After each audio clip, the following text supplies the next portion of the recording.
They say you have 3 names. The one you inherit from your family. The one your parents gave you. And the one you make for yourself. So create the brand of you. Find the job you've always dreamed of and make it yours by going to Irish Jobs, Ireland's online recruitment platform. Take control of your career. Visit irishjobs.ie and move up to the next level you. Irish Jobs. Make a name for yourself.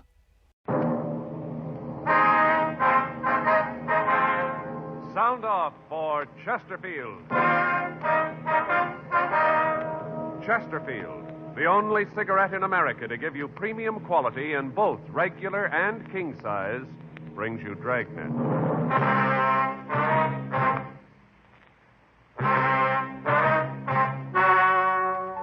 Ladies and gentlemen, the story you are about to hear is true. The names have been changed to protect the innocent.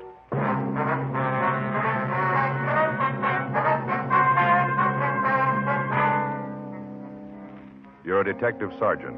You're assigned a robbery detail. A series of holdups takes place in your city. The victims are managers of large markets. You've got a description of the suspect. Your job, get him. Thousands are changing to Chesterfield, both regular and king size, because only Chesterfield has premium quality in both sizes. That means king-size Chesterfield contains tobaccos of better quality and higher price than any other king-size cigarette. The same fine tobacco as in regular Chesterfield. There is absolutely no difference, except that king-size Chesterfield is larger, contains so much more of the same tobaccos, it gives more than a fifth longer smoke. Yes, more than a fifth longer smoke from king-size Chesterfields. So remember, Chesterfield is the only cigarette to give you premium quality in both regular and king size. Buy 'em either way you like 'em, regular or king size. You'll find premium quality Chesterfields much milder. Yes, Chesterfield is best for you.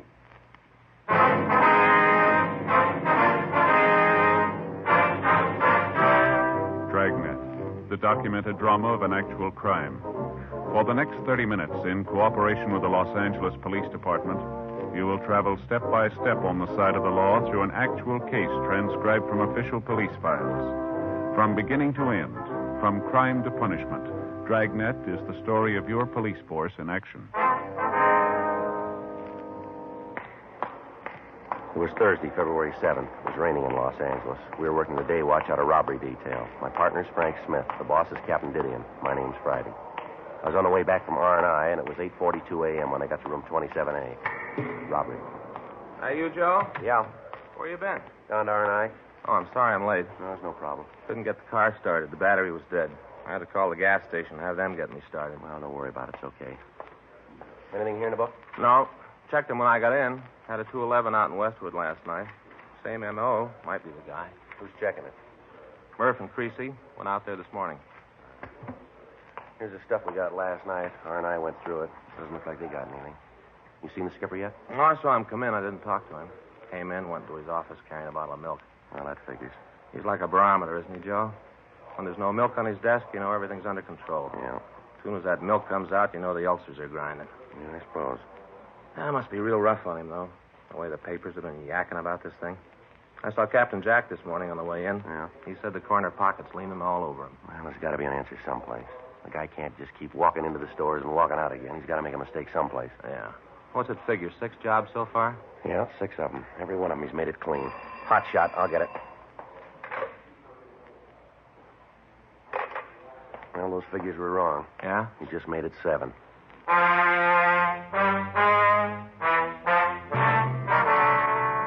For the past 2 months, a holdup man had been hitting markets throughout the central area. In each case, the description of the bandit was the same. His M.O. tallied with that used in other robberies. In each instance, the bandit had been waiting for the manager of the market when the store was opened. At gunpoint, the suspect would force the manager to accompany him around the market. He'd push a wire food cart in front of him as they walked. He'd pick up various merchandise and place it in the basket.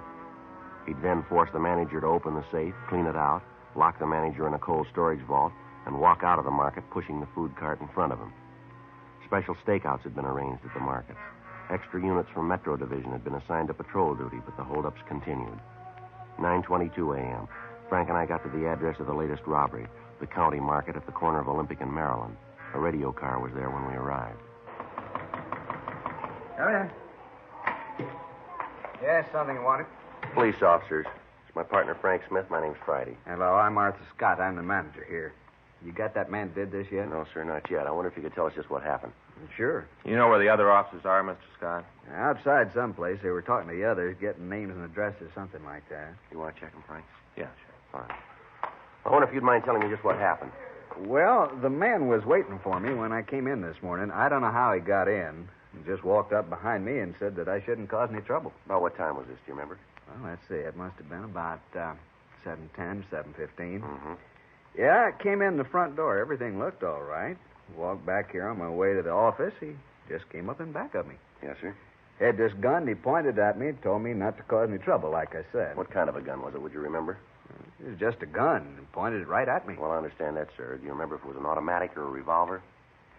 I guess it was a revolver, long barrel. I could see the bullets in it. I knew it was loaded. I wasn't going to mess with him. Yes, sir. Now, what happened after he walked up to you? He told me that if I went along with him, I wouldn't get hurt. And then he walked me up to the front of the store by the check stands, took one of the baskets, and started to walk along the racks. Made me walk in front of him. Real nervy. Took his time. Mm-hmm. Well, while we walked along, he'd take things out of the displays. Well, what kind of things? Well, you know, different kind of cheeses, caviar, took some special artichoke hearts. Things cost $1.50 a jar. Expensive. Yes, sir. What did the man look like, Mr. Scott? Can you give us any kind of a description? Well, that's kind of hard. He had on this big overcoat and a brown hat pulled down, and then the black mask over his face. I couldn't get a very good look at him. Well, how old would you say he was? Oh, boy, I'd have to guess on that. Maybe 50, 55. Looked that old anyway. About all I could see was the bottom part of his face, like he was pretty old. Mm-hmm. How about the color of his eyes? Could you see them? Yeah, through the mask, they were blue. Real light blue, kind of watery. About how tall would you say he was? Maybe 5'2" or 3. Short little man. Mm-hmm. How about his weight? Real little, like I said. I don't think he weighed more than 130. That'd be outside, too. Was there anything unusual about him? Anything at all that you could remember? No, not that I can remember. Anything in the way he talked? Some accent of any kind? Anything like that? No, nothing at all there. Mm-hmm. How about the coat he was wearing? What color was that? Do you remember? It was a dark brown, sort of a herringbone. Looked real old, like it'd been worn for a long time, kind of frayed around the edges of the cuffs. You know, around here like this, and the buttonholes on the coat were all torn, too. Oh, excuse me. Yes, sir. Go right ahead. Scott? Yeah. How much? Yeah, and how much a case? Mm-hmm. That's not too bad. Yeah, we'll order 25 cases of it, huh? We'll use it as a loss leader this weekend. Okay. Well, don't bother me about it now. You do what you think. Okay. Seems like nobody can do anything but you. Give people a little responsibility, they hardly ever know how to use it. Yes, sir. What if you'd go ahead with your story? Hmm? Well, right after this man picked up the food? Oh, well, at first I thought he was going to take that. And then I got thinking about the stuff in the papers. You know about the Black Mask Bandit? Yes, sir. Well, I got thinking about that, and then I knew who he was. I tried to get as much information about him as I could. Not much, anyway. About this time must have been 7:30 or so. Jack Thomas came in. He works in the vegetable department. And right away, this guy said for him to get in the back. You mean back here? No, back in the meat department. Put him right in the refrigerator. Well, what about the other employees? What happened when they came in? He'd make them get back in the refrigerator. Cold. People were pretty lucky. Being as how it was cold outside, most of them had coats on. Would have froze if they didn't have. I understand. Customers, too. They'd come in, he'd put them in the refrigerator. There was 14 people in there when he got through. A couple of kids, too. Came in with their mothers. I see. Well, then he took me back to the safe, made me open it. I thought about saying no, but it's a little safe, you know, down low. Yes, sir. Well, I knelt down to work the combination. I looked up at him, had the gun pointed right at my head. I looked right into the barrel, saw the bullets in the cylinders. I was scared, and I opened the safe. He took the money and put it in a paper bag and dropped it into the basket. And he put you in the refrigerator, too, did he? Yeah, that is, he started to. When he opened the door, the people in there were all shivering, flailing their arms around, trying to keep warm. It's a little room, not much bigger than this, and there wasn't much room to flail. Anyway, they asked him if he wouldn't let him out. He said no, but then he asked me if there was someplace else he could put him. And I told him that the only place I could think of was another storage room. We use it sometimes when we got a real big shipment of meat. don't usually keep it under refrigeration. I see. They let you all go there, huh? Yeah, the darndest thing I ever saw. 14 of them. All 14 herded them just like cattle. Moved them all to the other cooler. They were all so cold they'd have done anything to get out of that one. I tell you, officer, I was scared that one of them might try to be brave about it and cause trouble. I think that guy would have killed him right on the spot. Yes, sir. Well, what'd he do then? Well, he locked the door. Then, from what I could see through the cooler window, he just strolled out of the store and down the street. He was still wheeling a basket in front of him. I see. Anything, Frank? Yeah, Joe.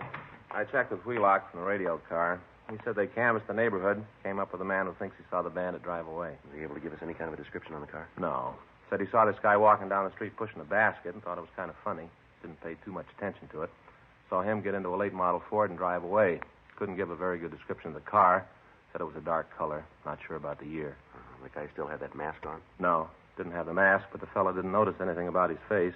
Can't help us much there. He's going to come down and look through the mug books. Oh, that's good. Do you have any idea how much money was taken here, sir? Well, no, I can't tell you to the penny, but I figure about $3,500.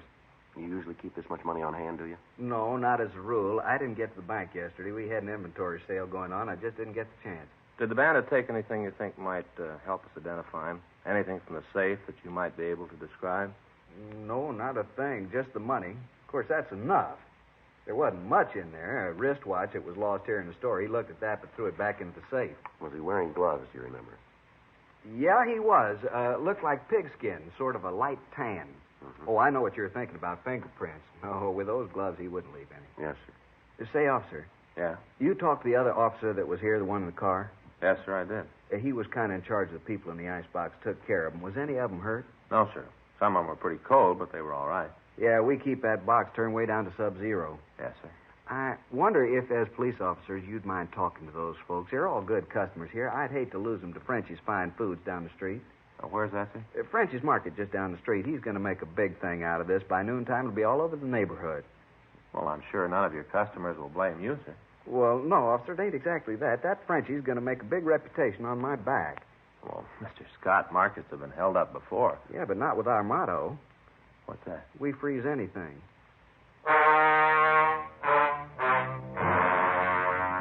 9:46 a.m. Frank and I continued to talk to Arthur Scott. We questioned him about the actions of the hold-up man, but he was unable to give us any new information. The crime lab came out and checked the store. The M.O. was the same. He'd entered through a rear window. Tool marks were found. Photographs were taken. No other physical evidence was found. 10:14 a.m. We drove back to the office and checked with Captain Didion. 3 other teams of men were assigned to help us in interviewing the people who had been locked up in the refrigerator. None of them could add anything to what we already knew. Because of the age of the bandit and the smoothness with which he operated, we had a hunch that he might have served some time in a state prison. Frank and I checked out a trip car and drove up to Folsom Penitentiary. We checked with Warden Heinze and told him what we wanted. For the next 2 days, we checked the prison files. We got several possible leads, but when we got back to Los Angeles, none of them led anywhere.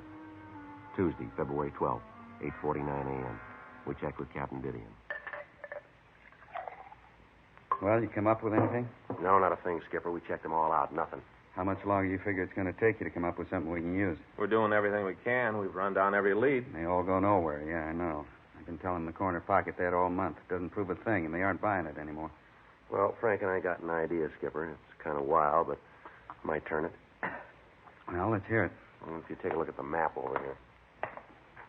In the last 2 months, he's hit 7 places here. Here, through here, and up and through here. Not much of a pattern, but maybe there's enough to work on here. Mm-hmm.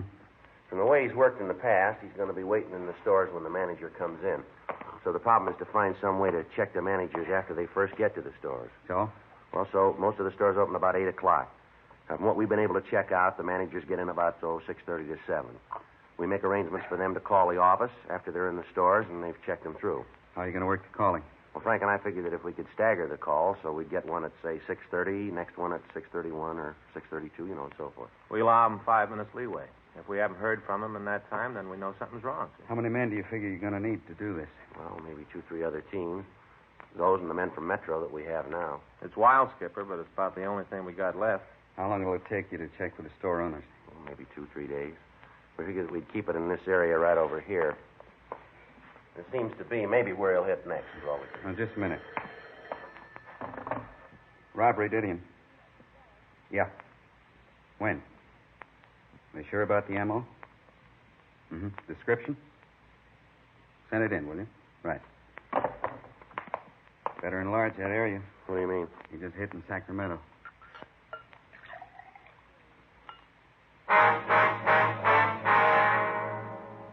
Tuesday, February 12th, 3:45 p.m.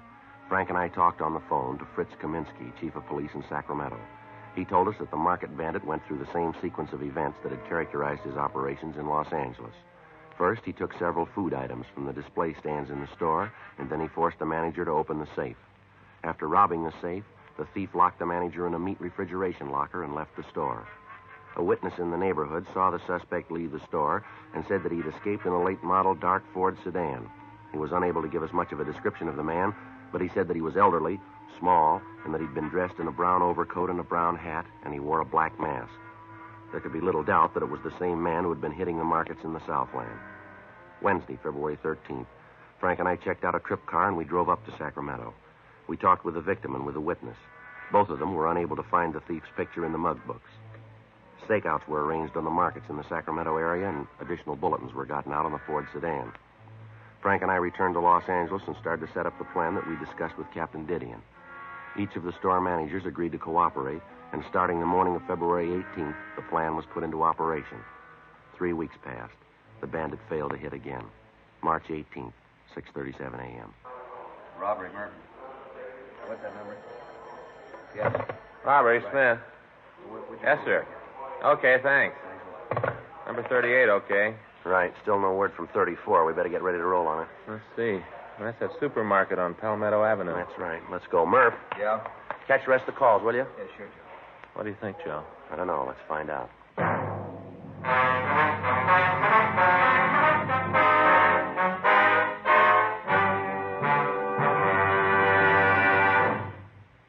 You are listening to Dragnet, the authentic story of your police force in action. The modern way to sell cigarettes is the Chesterfield way, both regular and king size. And we're the only one that does it. We tell you what Chesterfields are made of to give you premium quality in both popular sizes. Our scientists select the best materials. They select for Chesterfield the world's best tobaccos, blend them just right, and they keep Chesterfields tasty and fresh with the best of moistening agents. Now, here's something else that's completely modern about Chesterfield. People smoke Chesterfield, and we tell you what happens. Scientifically, but simply. A medical specialist is making regular bi-monthly examinations of a group of people from various walks of life. 45% of this group have smoked Chesterfield for an average of over 10 years. After 8 months, the medical specialist reports that he observed no adverse effects on the nose, throat, and sinuses of the group from smoking Chesterfield. I'd say that means real mildness. And finally, we ask you to try Chesterfield and prove what we say. Chesterfield is best for you. They're much milder, to give you all the pleasure that the modern cigarette can give.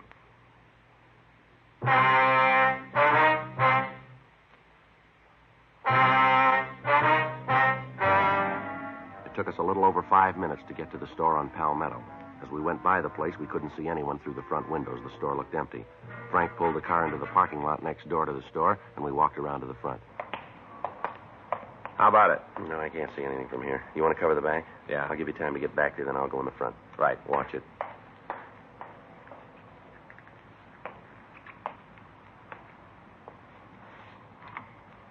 I tell you, I don't know the combination. I don't want any trouble. I'm trying to be nice. I don't want to hurt you. Open the safe and everything will be all right. You read the papers. You know about me. Now do what I say. Nothing will All right, mister. Let's hold it right there. Police officers, put that gun down. Drop it. Watch it, Joe. He's coming at you. Get out of my way. All right, come here. You okay, Joe? Yeah, I got him, Frank. Want to shake him down? Right. Here. You got him? You got the gun? Yeah, we got him. I was sure scared there for a minute. I tried to think about how I was going to stall him long enough before you get here. Yeah. He's clean, Joe. All right, come on, mister. On your feet. Come on. What's your name? Clark. Leonard Clark. All right, let's go. You want me to go along with you? Yeah, we want you to make a crime report. Fine. I'll do anything to help try to rob me. Lousy deal. Might have known something was wrong the way that guy played it. Should have known. Yeah, sure. You figure me for the guy you're looking for, this black masked bandit the paper's been yakking about? That's the way we figure it. Well, too bad, fellas. You can't make me for it. Is that right? Yeah, you're looking for somebody else. You got the wrong man. How old are you, Clark? 52. Ever serve any big time? Sure, what's that prove? Well, the way you look, the way you work this one, even the mask. We made you for it. Only one thing. What's that? You gotta prove it.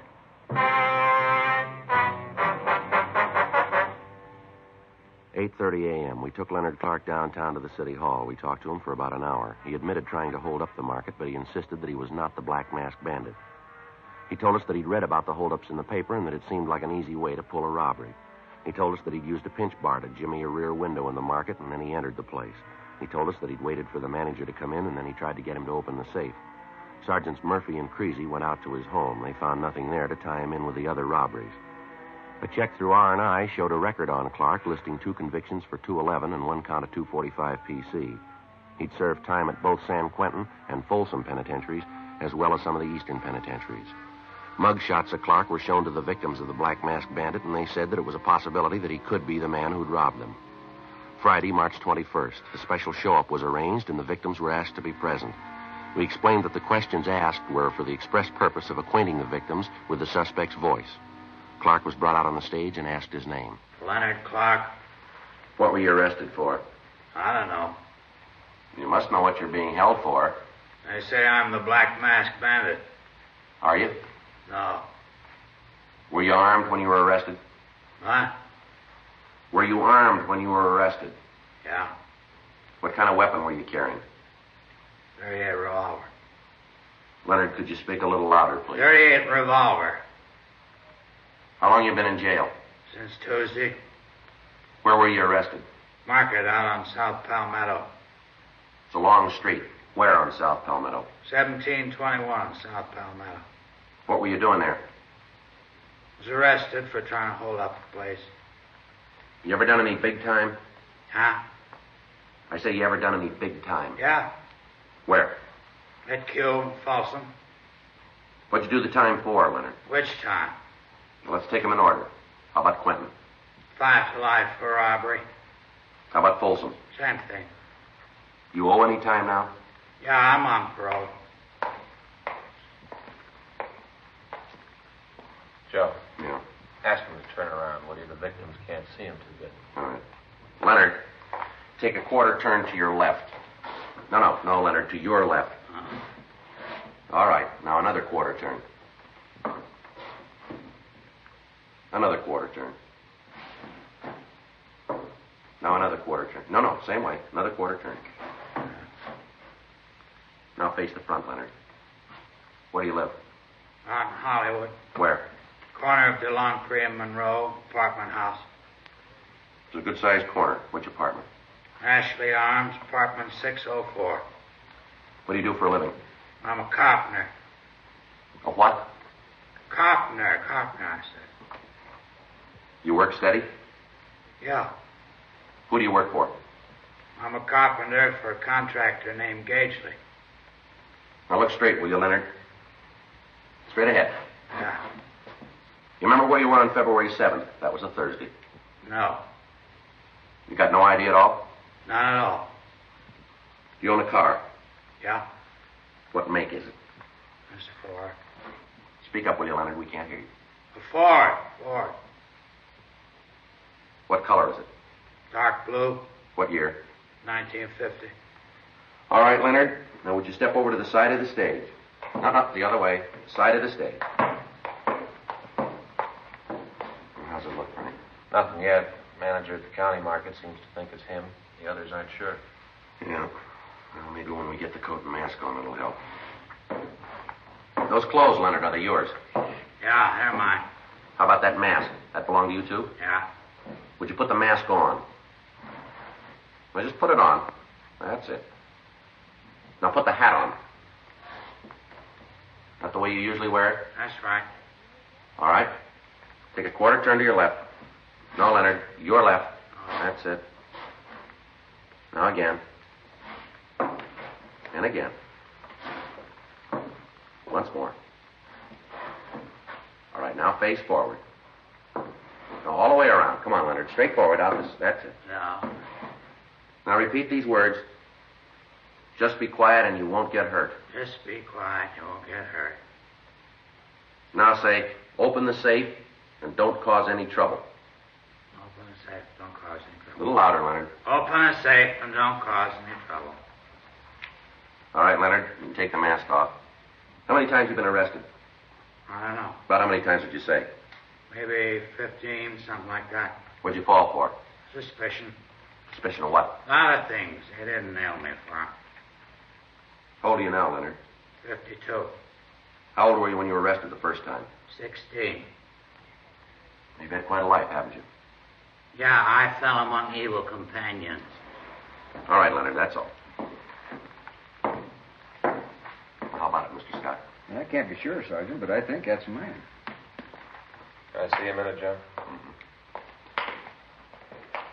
Scott just gave a tentative identification. Yeah, well, he's the only one. What do you mean? The others say we got the wrong man.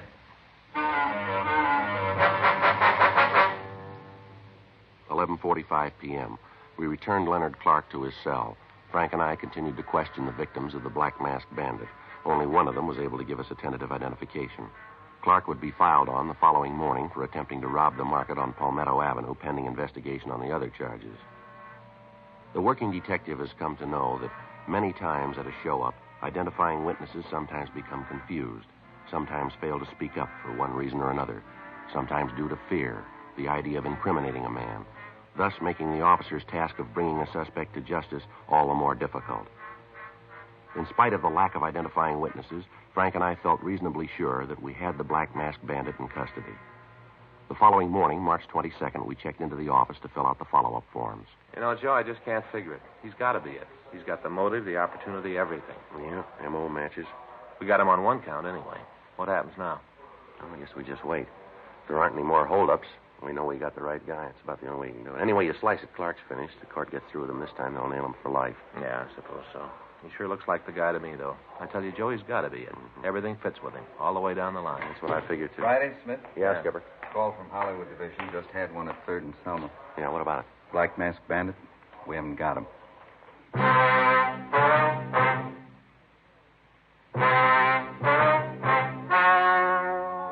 The story you have just heard was true. The names were changed to protect the innocent. On July 17th, trial was held in Department 89, Superior Court of the State of California, in and for the County of Los Angeles. In a moment, the results of that trial. Now, here is our star, Jack Webb. Thank you, George Fenneman. Friends, all of us who sell Chesterfields want to thank you for making 1952 such a wonderful year, both for Dragnet and for Chesterfield. Remember, Chesterfield makes it possible for us to bring you Dragnet, and in return, we hope you'll try our cigarette, because Chesterfield is best for you. Premium quality Chesterfield. Either way you like them, regular or king size. They're much milder.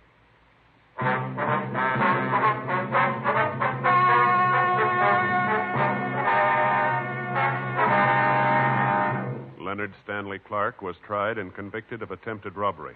Because of his previous criminal record, he was sentenced to life imprisonment without possibility of parole. He is now serving his term in the state penitentiary, Folsom, California. Next week, The Big Mask, Part 2. Ladies and gentlemen, as an investment, bonds are better than ever.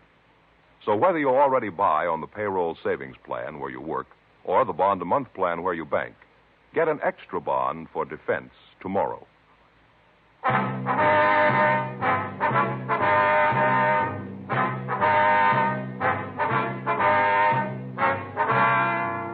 You have just heard Dragnet, a series of authentic cases from official files. Technical advice comes from the Office of Chief of Police W.H. Parker, Los Angeles Police Department. Technical advisors, Captain Jack Donahoe, Sergeant Marty Wynn, Sergeant Vance Brasher. Heard tonight were Ben Alexander, Whit Connor, Harry Bartell. Script by John Robinson. Music by Walter Schumann. Hal Gibney speaking. Sound off for Chesterfield. Either way you like 'em, regular or king size, you'll find premium quality Chesterfields much milder.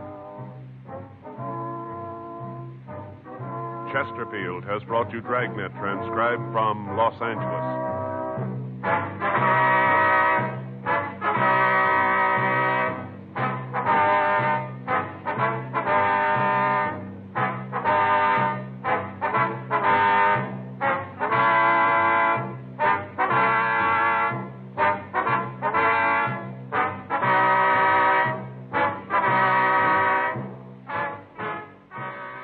Tonight, there's more adventure with Barry Craig, confidential investigator, on NBC.